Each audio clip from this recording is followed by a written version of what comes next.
Hello, everyone. Welcome back to the Legacy Code: how to identify your unique purpose and turn it into the global empire that leaves a legacy of massive impact. I'm your host, Andrew Colombini. Today, we have a very special guest, Kira Sutherland. Kira, how are you doing today? I'm good. I'm good. Good to see you again. Yeah, really excited to have you back on. Kira was on our previous show, The Personality Code. Amazing interview. She's the one who actually introduced me to this whole world of research this whole rabbit hole. And her work in of itself was, in fact, it's funny. Before my other show, I was actually watching videos from you. I was watching, Yeah, connecting. I can't YouTube remember stuff. what Oh, YouTube yeah. stuff, and then I realized when because I'm getting people on the show, I'm like, wait, she's the one that created the video. Oh my god, it's so synchronistic. So, anyways, I love today, I love Mhm. linking other people, right? That's where so Yeah. exciting. Yeah, and actually I just interviewed somebody about the advancements now that we have in technology to really link people so specifically together with algorithms and AI, and it's really crazy Yeah. work. But so today, guys, we're going to be talking about medical astrology. That's Kira's main jam. The medical astrology advantage and aligning the body, the stars, legacy. I mean, there's just so much here to talk about designing your legacy using astrology. So we're gonna have a lot of fun. Me and Kira always, nerd out when we're together. We talk a while. But for those of you who don't know who she is, she's highly experienced, award-winning naturopath, nutritionist, herbalist, medical astrologer, living in Sydney, Australia. And she divides her time between clinical practice, writing, and lectures on these subjects, as well. Is also well known for her vibrant, straightforward teaching style. She's lectured worldwide and uses her 30 years of clinical experience as her passion for medical astrology into a wonderful mix of mind body medicine. So, very grateful to have you again on here, Kira. Oh, I'm really glad you called, Yeah. actually. I was in Yeah. the middle of like not trying to do less because I'm trying to finish writing a book. And then your email came through. I'm like, no, that's fun. I'm doing that. So excited, aligned, and really excited that Yeah. everyone tuning in gets to experience your work as well because it's just profound. Yay. And we'd love to know kind of how you got into this position. How'd you get into astrology? How'd you get into Yeah. this deep research? So I am, oh my gosh, where does it start? Like most astrologers, someone introduced me to it when I was really young. I grew up in the 70s in California, actually, even though I live in Sydney. And I'm born from two scientists, and my mom's best friend was an astrologer. So I kind of lived the best of both worlds. Um, when I went to formally study naturopathy, now I'm an Australian naturopath, not an American naturopath. So I'm not a doctor of naturopathy. In Australia, just like in the UK, we are bachelor's degrees of naturopathy. And then we never talk about this, but my postgrad is actually in sports nutrition, which is another career. Um, but while I was studying naturopathy, I was frustrated that there wasn't a system to put things through or to view things through. My brain is very systematic and layered and visual. And everybody was finishing and going off to study traditional Chinese medicine and Ayurveda. And I was like, well, where's our system? Like, we've been around, the Western medical system has been around as long, probably all birthed from North Africa, kind of Middle East area. Mm. And I was just frustrated. So I was searching, there are herbal books that refer to this plant is ruled by Mars and is hot. And then I was luckily, synchronistically, studying astrology at the same time formally. And they had one little 1 hour lecture on body astrology. And I was like, what is this? Like, wait, this is the system. And if you look at that system, it goes back to the temperaments and choleric and sanguine. But if you look at that system, it goes back further to the elements. And then Mm-hmm. if you look at all the systems, east, west, north, south, they all are birthed kind of from the elements and Mm-hmm. observing nature. And that was it. I was in love with this Western system of analysis of health that, we used it in medicine per se until 300 or 400 years ago. We got rid of it. Mm-hmm. And so that's my I That's my love it. jam. It's so Yeah. cool. It's so awesome. And And that it's, you've, mhm. yeah, it's turned into this incredible career. Like, accident, you do what you do and then it flows. And it's just been this amazing journey getting bigger and bigger into it over the years. Absolutely. And something that I admire about you is you're somebody who is living their legacy, is leaving behind a legacy. And there's a lot of astrologers that I've interviewed that know you, have looked up to you, have studied Ah, you. And so you really are influencing the masses. So you guys oh, watching this right now, yeah, Kira is a living example make of me want to cry. of what it means to really align yourself with who you Mm, are, who you aren't, what you're here to live for. And astrology is an amazing system on clearing out the gunk and getting that crystal clarity. And yeah. something that I've noticed is super, super important. In fact, it's what got me into health originally. When I was in sales, I sold knives, and that's a whole nother story. But I noticed my energy was low, and I'm like, there's got to be something out there. I feel weird. And of course, Tony Robbins here, and I learned some stuff there, and that always expanded. But health Oh, yeah. was the thing that gave me the energy to want to do. My theory is you should want to do whatever it is most of the Yeah. time. Oh, yes. 80%, 20%, you're not going to want to do it. You have to wake up early, da, da, No. da, whatever. That's part of the process. And health was, it's the simplest. Well, I wouldn't say the simplest, but yeah, maybe the simplest, not the easiest thing to really get Simple into but not alignment, easy. Yes. right?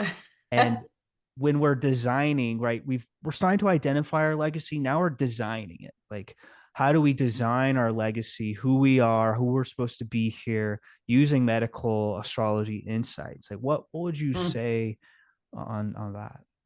Oh gosh.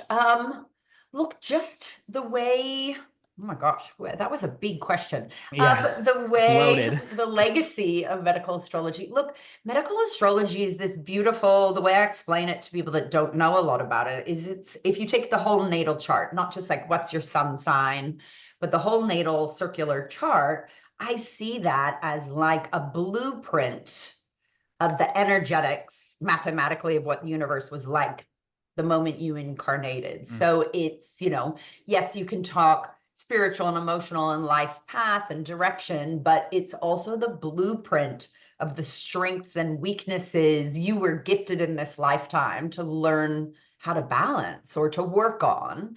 And so it just gives you these great hints as to why your health is the way it is, or what you run into trouble with, or what your strengths are. And that it also, there's a lot to read about what to do to help strengthen it, or there's a lot to learn. So I come at it very much from that way because I was studying naturopathy at the same time, and this is going to age me, but that's okay. Um, there was no internet while I was studying, or it was only military. And nobody at the time was teaching medical anywhere near where I lived. So I'm a book taught medical astrologer. I had a regular astrology teacher, like face to face.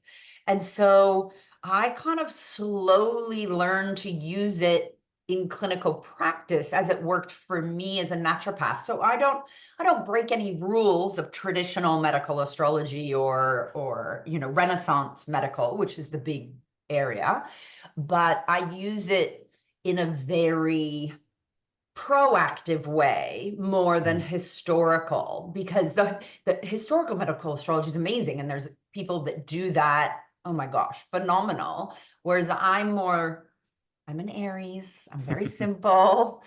What do I do with this information to be better? And that's mm. how I approach medical, is like, how can I be healthier with this map that we were given a literal map. Yeah. Yeah. Exactly. So with this map, I mean, there's so much. We can have series Yeah. and books, and there is, Yeah.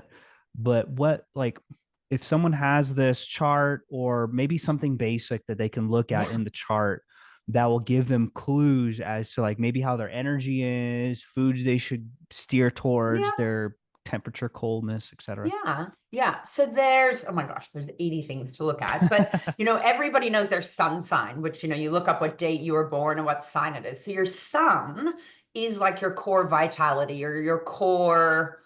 in naturopathy, we call it your vital force, your true energy within your body, not like hype sugar, caffeine energy. Mm-hmm. So that's, the sun is a big part, but your moon, which you can look up, is also, you know, people talk about it as your emotions or how you nourish your soul, but your moon is your nourishment area. So it's all to do with your digestion and your emotions, and it's got a lot to do with food. So we look at the moon as well. And then the other really big thing, if I could only talk about one thing with body astrology, it's the rising sign, or what's known as the ascendant. So that you have to have your exact, for people that don't know, you have to have your exact time of birth for that. Don't be like vague about it, Mm-hmm. because it changes every 2 hours. And it's what constellation of the zodiac was rising above the horizon the moment you became a separate entity from your mother.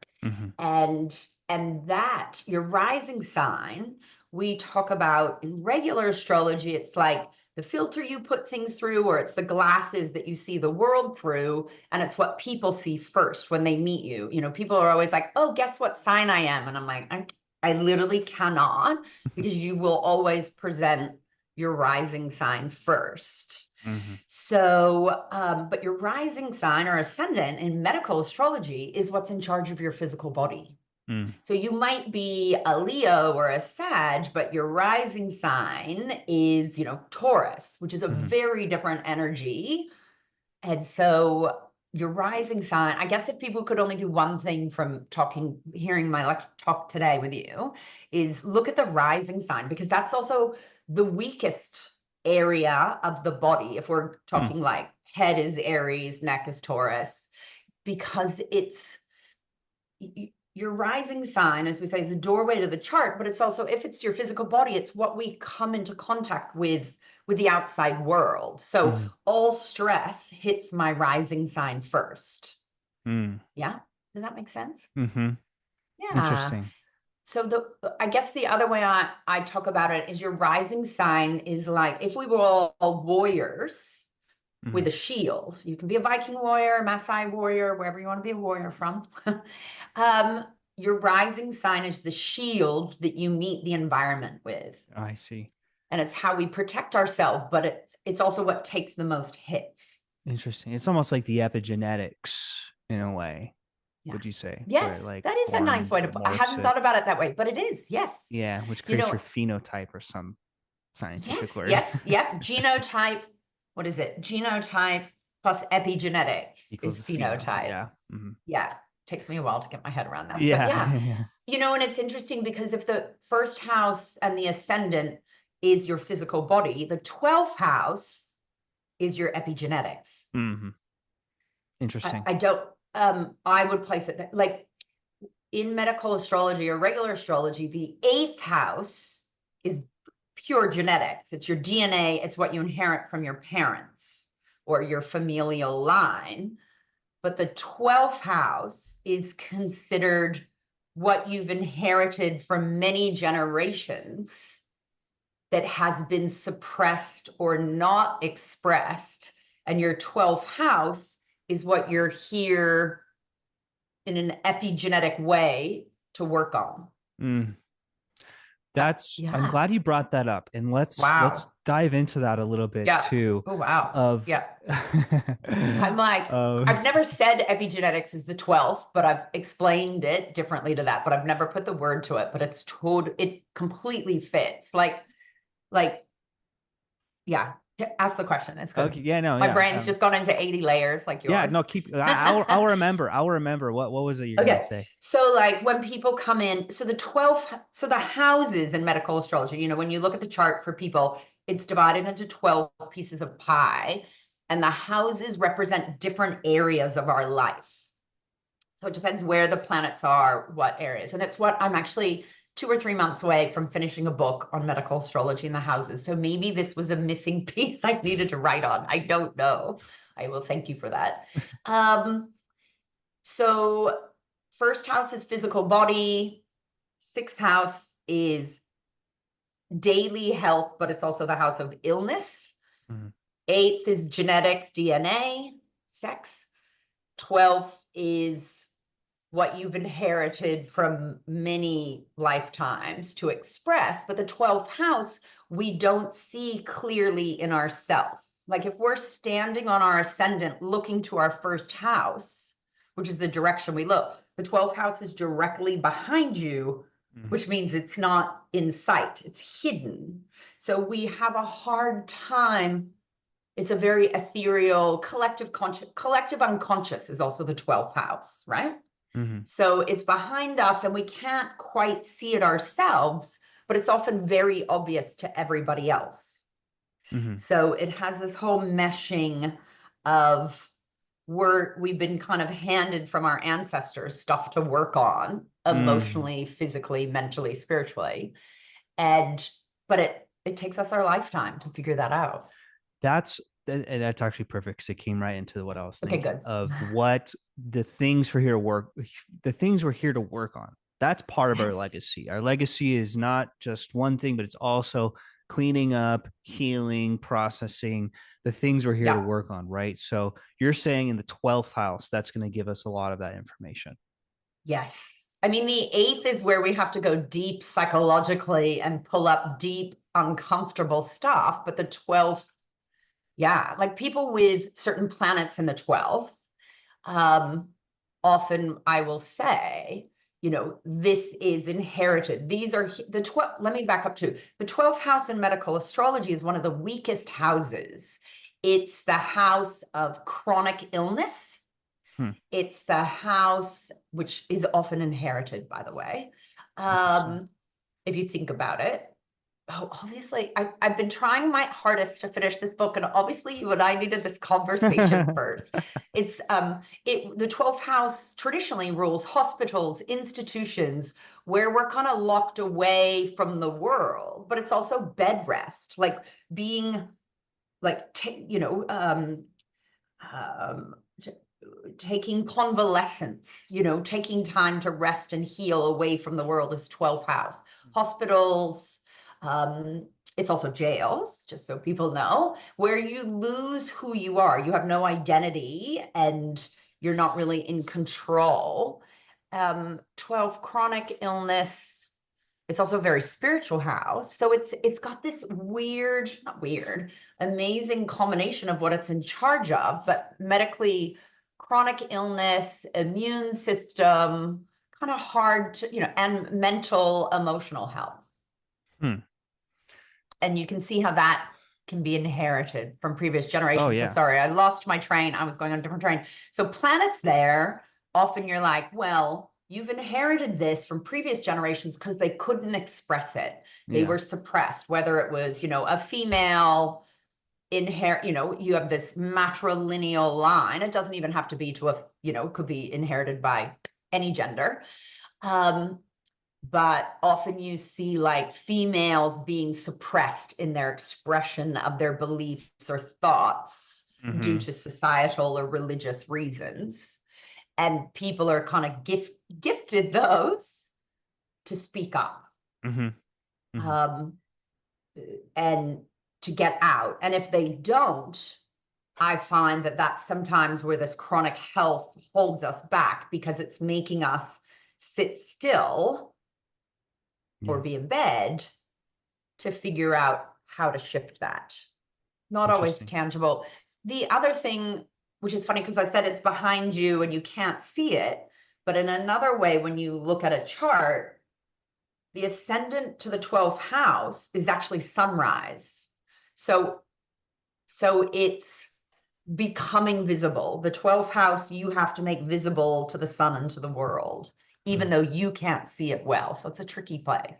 Did Mm-hmm. that make any sense, Andrew? Yeah, it does. Okay. And also I need to look at, the references, which again, you guys, this is why Kira is here. She does this work. You don't have to do the research unless you're like us, you love this stuff, you want to go down the rabbit hole. If you just want to Yeah. get the skinny, Kira is an amazing resource for you to reach out and get this information Yeah. for you. But what's like what's important is that there are things in your chart that reveal your legacy. You don't have to like Yes. sit there and take notes and this and that and ask questions. What It's should just I like, do? what should I Yeah. do? What do I love? Because what if what you think you love is based off of you trying to be good enough for a parent that whatever, right? There's the Yes. unconscious Yes. programming and social, right? So we just can't do it alone. You're gonna It's make me almost cry. impossible. Yeah. We need help. So Yeah, go for it, yeah. please. Yeah. So your moon is a great place to look for, like, I think your moon is a great place to look for legacy as well, Mm. because it's where your passions reside and your emotions. And a friend of mine, Frank Clifford, very famous astrologer, always talks about your moon is like your little emotional backpack that you got to wear every day and carry around and fill it up. And it's but it's also how it's how we nourish our soul in ways. And I think often that's where we get that inspiration and passion, or, a lot of points could be legacy points, but I think making sure that moon feels well fed, literally, um, is a beautiful place. If there's the ascendant, the 12th, but the moon is a great place, sometimes more tangible, to start with that, because yeah, there is what you think you should be doing versus what you should be doing legacy wise. It's Mm-hmm. tricky, right? Because I would never consider, oh, I want to leave a legacy. That's not how my brain works. I have friends that are like that. Mm-hmm. Um, Which is also an important, my brain works that way because, as you know very well, Dr. Cam, which I believe how I've set this up is already gone. We each have a dominant hormone. Mine's dopamine. Mine, that is my focus. But the yes. opposite of mine, which be a guardian prolactin, doesn't think that way. But there's No. still the idea of legacy. And legacy can be like sending someone to Mars, and it can be raising beautiful children. Yeah. Legacy is your It's so own true. unique thing, and That's it's so up well to said. us. Yeah, it's up to Yeah. us to really figure that out. And astrology and all these systems really help us to make it simple, easy, and we don't even have to do it ourselves. Our experts like yourself who've been studying Yeah. this for a long time. And the thing is, too, is there's an instinct, there's this intuition that someone like yourself and me, I've done not astrology, but other things that we get doing something for so long, we can look at someone and even look at their chart and we'll be able to interpret it even more precisely. Yeah. So, you guys, like Kira, I would Yeah. say is one. Like, I'm not gonna say any like favorites, but I'm gonna kind of say a favorite here. Like, definitely reach out there. She's been doing this a Yeah. long time. She's really good. Get 3 to 5 experts. Reach out to them or more, but Mm. help them. Let them help you get clear. Don't let the show just be something you watch. Get some cool insight, and then kind of fizzle Yeah. And there's a lot on my website to do for free, right? There's so many podcasts where I deep dive into stuff, and free downloads, and books, hopefully very soon. It's you know it's interesting, life path to legacy, right? I can't separate those two for me. And I know you've had someone talk about nodes, um, but when you are on that right path, I'm not even talking nodes, just in general, your health vibrates at a better level. It's something it. I do talk with clients about. And I often find when people are stuck health wise and they don't know what to do with a problem, I will direct people to go work on their nodes, their north and south node. And I know you have someone talking on this, because that's like this life path of what you're already good at versus where you're supposed to be learning about. And I think working on balancing those, but getting towards that north node, often I can't even say that word Yeah, that's this right. morning, on a cellular level, your body has this, like, it feels better when you're moving in that right path, and your Mhm. health often then aligns because your soul and your cells are on the same mission. So I Mhm. will often send people, even if it's psychologically, spiritually, to work on their nodes to pull their health vibration up, Mhm. because sometimes we've got health stuff that gets really stuck. And it's interesting, if people look back in their life, when they've had big health hiccups or roadblocks or illnesses, often in hindsight, you can see the left-hand turn that you had to take with your legacy or life path, that once you let go of what you shouldn't be doing, the health shifted. Does that make sense? Yeah, Yeah. absolutely. And you cannot see it when you're in the middle of it. You might be like, oh, I know I probably should make a change, but what am I like? We're Yeah. not that. Like everyone's going, oh, everything happens for a reason. I struggle with that statement sometimes because when you're in it, you're never going to know the Yeah. reason. Yeah. Yes, Yeah. absolutely. In hindsight, it's a beautiful treasure map, but it's amazing when you're doing your soul's work, even if you don't know what it is at the time, how your health can suffer or not if you accidentally go in the wrong direction. Totally. Oh, Yes. absolutely. I mean, that's something Yes. that timing is everything too. Like something that I teach my clients is it's you could eat the right stuff, but if you eat it at the wrong time, it doesn't matter. And No. you could also be doing healthy things. And we see it all the time. People are really healthy, they get cancer, they get some kind of crazy thing. It's because we're Yeah. not designed for certain things. Like, for example, there's a health type, and we can even look at astrology. There's an astrologic type that should not wake up super early in the morning. They peak in the middle of the day, and that's when they Mm. should do their work. If they're working, they're early risers, they fall into the social conditioning, which we have to get rid of. They're going to get lower intestinal problems, and that's going to create sickness. So sometimes it's health isn't just what you eat. In fact, it's probably just part of it. No. It's like, No. I know for me, what changed was when I finally woke up going towards something that is meaningful and exciting, and I'm going to learn something new and it's working. I'll keep going. Whenever I stop, I get bored. I start stagnating. I start doing things that maybe aren't necessarily healthy. That's just a sign. It's just a symptom that something in my life needs a little bit of a tweak. I'm a little bit off alignment of my vision, Yeah. my passion, my purpose. And whenever, every time when I readjust that, it's like right back on the money. I know. I know. And I like to reveal a little bit about my health. I was in the middle of working on master's, moving to PhD in pure sports nutrition, right? I'm a naturopath that kind of jumped into sports nutrition, and I work just as a naturopath sports nutritionist. A lot of people, I have two websites. Some people don't even know I'm an astrologer. And I'm not hiding it, but I'm not shoving it in the front of people's faces that are like my professors in pure science, right? Already being a naturopath is a bit of being a white witch. So like, oh, and by the way, I'm a pretty well-known medical astrologer. Like I don't need to shove that in people's faces who isn't into it. My job in this lifetime is not to push my agenda. My job is to enlighten people that are interested. I'm very clear on that. Um, so I was trying to work on this master's to turn it into a PhD. And every time I tried to work on it, I got sick. Something came up and I got sick. But I would go back, and because I love my supervisor and I love the subject, like my brain, like every time. And then I got shingles of all random things. And I can see astrologically why I got it as well, and that's another story. But the shingles, no matter how healthy I am, and I was a 25-year naturopath at that point, spiraled me into I got chronic fatigue or post-viral fatigue. And it took me a year and a half to 2 years to completely come out of that. But it also shifted as soon as as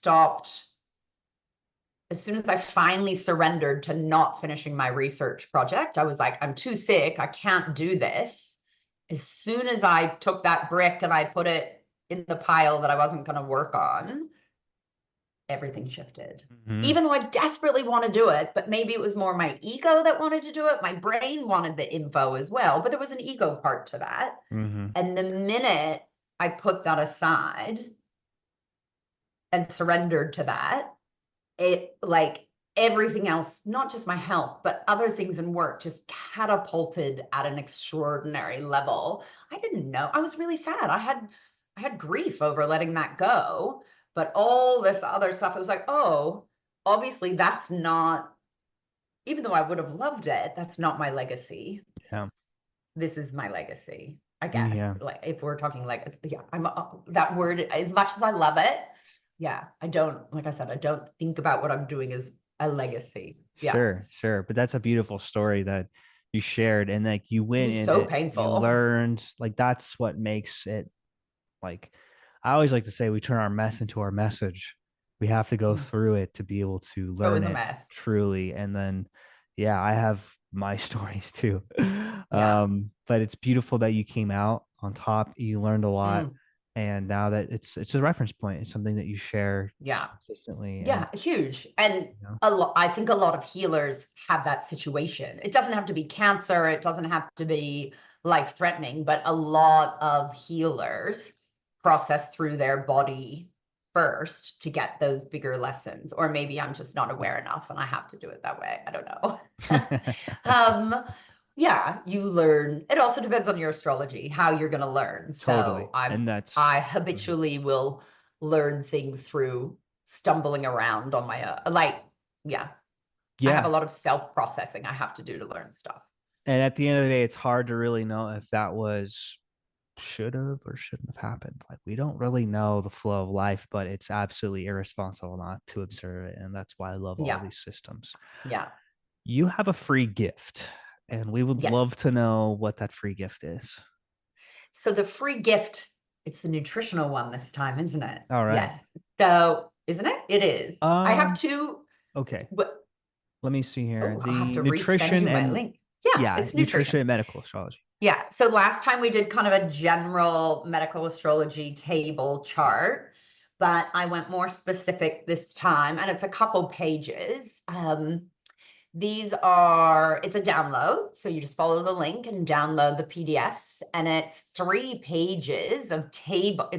I'm a visual learner. So everything you get from me is always in tables and charts and in color. And it's tables to learn about your astrology and foods and nutrition. It has a little bit of Ayurveda on the last page, but the first 2 pages are more Western medical to do with the elements and your body and foods and eating elementally. So it's a really fun, safe thing to play with for people that aren't practitioners. This is not herbs. This is not, foods typically don't interact with medications unless you're on certain blood pressure meds, but I mean, certain foods you have to be careful of with any med, but it's a really fun go play with your elements and your body and foods kind of tables. Fantastic. Thank you so Yeah. much. You guys are Yeah. down below. You're going to see that button. Go ahead and click that. You're going to get access to this amazing gift, Yeah. as well as all of Kira's information down below. I highly recommend you guys reach out to her and learn more about your medical astrology. Any last things you want to throw into the interview before we No, I just want close? to say thank you for having me. Yeah. I always love having a chat, but yeah.